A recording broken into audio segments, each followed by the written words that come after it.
লন্ডনের East End serial killer Jack the Ripper. সময় 1888 সাল। স্থান হোয়াইট চ্যাপেল, লন্ডন, যুক্তরাজ্য। 1888 সালে লন্ডনের ইস্ট এন্ড এলাকায় কয়েক মাসের মধ্যে একের পর এক নারীর মরদেহ মিলতে শুরু করে।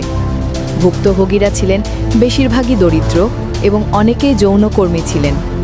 অপরাধী প্রতি ক্ষেত্রে একই ধরনের প্যাটার্ন রেখে যেত: গলা কেটে ফেলা, দেহ বিকৃত করা এবং ভয়ঙ্করভাবে অঙ্গচ্ছেদ করা। কেন ঘটনা বিখ্যাত? খুনি কখনো ধরা পড়েনি।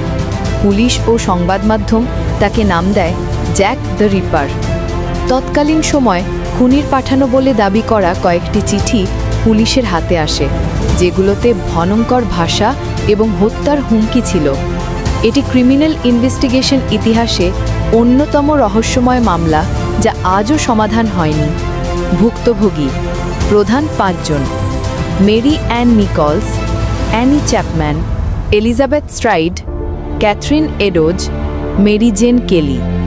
ফলাফল: এই খুনের ঘটনা লন্ডনে ভয়, আতঙ্ক ও সন্দেহের পরিবেশ সৃষ্টি করে। শতাধিক বছর পরও জ্যাক দ্য রিপারের পরিচয় রহস্য হয়ে আছে এবং আজও তা ক্রাইম হিস্ট্রির সবচেয়ে আলোচিত অমীমাংসিত খুনের ঘটনা।